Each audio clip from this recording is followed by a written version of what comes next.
Morning, lovely viewer. Well, we're now in March. We're going to do a bit of a tour of my garden. During the storms, we had some damage on the guttering just here, and it's causing like a waterfall to come down right on top of Gertrude.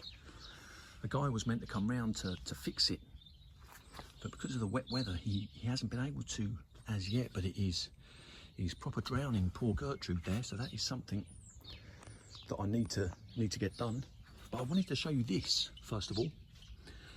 This here is Summer Romance rose, and look at the growth there. And this was the rose that I was disappointed with.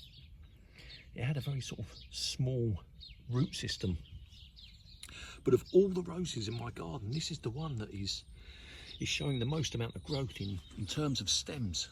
So Summer Romance, I'm very happy with that one. Lovely parfumer. But I thought I'd show you that first.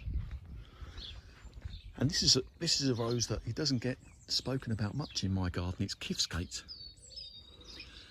Climbing up this tree. You might be able to see it a bit better now, but you see all the crossing stems here and rubbing stems. People, they say you shouldn't have that, but when you're growing up a tree, you can't help it. And if I was to cut back all of the rubbing stems, there wouldn't be anything left of it. When it scabs up, when it scars up from rubbing, these wounds, they do heal. They do heal.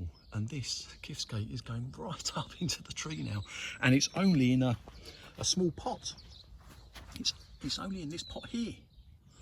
Now, when I went to that rose pruning course, they did say something interesting that took me by surprise. They do say if you're going to grow a rose up a tree like this, you should plant it the north side of the tree so the rose grows into the tree.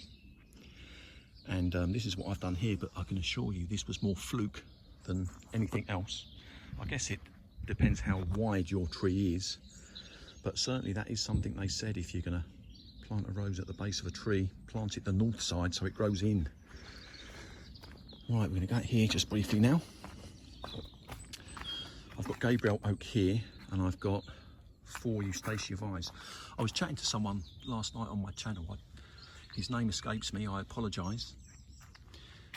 But he was saying he was watching a video of my Eustacia Vyes here, and he was saying that they're acting like sunflowers. They're growing towards the sun. In the video that I uploaded last year, I did draw reference to this, that they were desperately trying to reach out into the road, which was a bit dangerous for the roses. And I think that was a good analogy. You know, it was like the sun, it rises over there and it comes over the top. I thought they would grow more upright, but they were certainly, last year, they were growing out for the sunrise. So I have moved these back.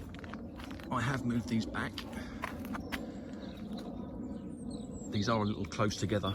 That's got to be about 14-15 inches there, very close. But they are very young, and I've got away with it for the time being. But next year we might have to assess it. I might have to prune them back a bit harder. But Eustacia Vyes, that's only a year's worth of growth, or just over, maybe 15 months. And they are doing fine here. Lithadora is spreading.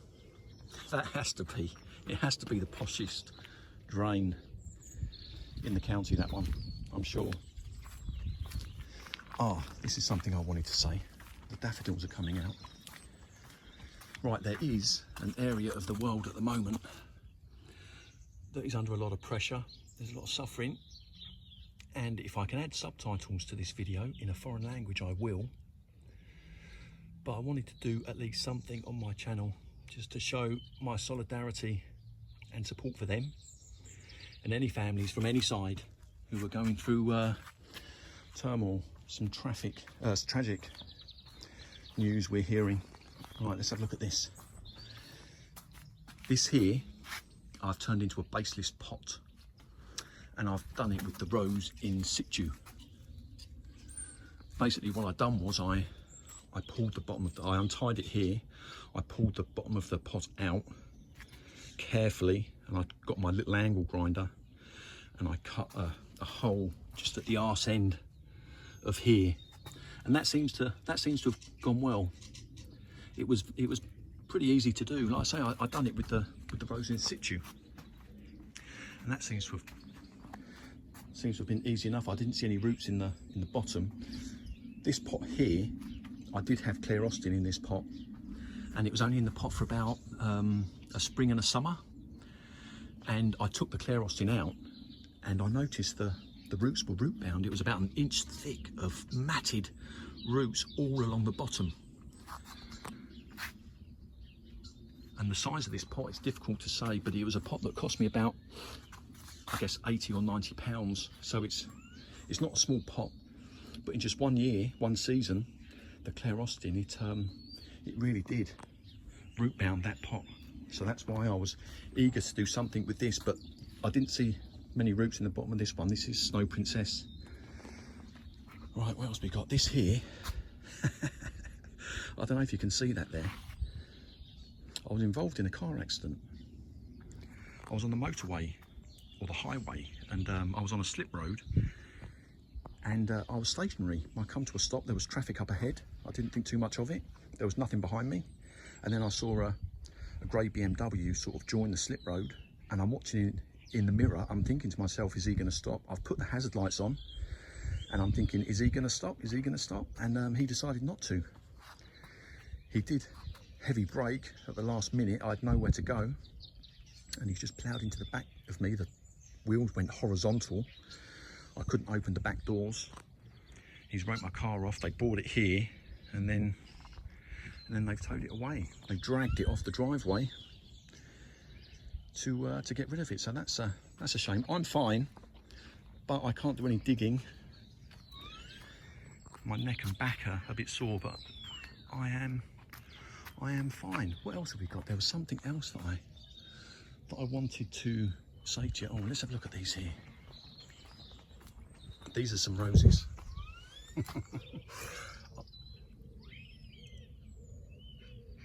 There's a rose fest for you. That's as good as I can do at the moment, but they look fantastic. I do love that pink and the white together, green, almost like Eden rose. I'm not sure they are, but they do look fantastic. A bit of rose porn for you. What else have I done? I don't think there's, oh, this here, that rose, it got away with it. When I threw away all those roses, I got rid of all of my cuttings, but this one here thankfully survived. Thankfully it survived because it was tucked away there amongst that. It's a lot greener now as well, and I didn't see it, but everything else went. But I'm so glad. That's the rose that I put in the video. I made a video when I propagated that. I don't think there's too much else. In fact, let me just show you quickly what crocuses are coming through. Everything's starting to come through. Let me show you Lady of Shalott, because that's another rose that seems to be doing very well now. And considering this is in quite a shady position, I wasn't sure how well it would do, but it is another rose that is starting to shoot up. You know, it does get shade in the morning from this bush, and it will get shade from that tree, and I know it gets shade from this bench. But it is apparently a rose that is shade tolerant, and just in this little spot here, I think I might get away with that, but we'll see. We'll see come summer how much she's flowering. Whereabouts are we at? Just over 9 minutes, that's not too bad. Right, lovely viewer, I hope you have a lovely day.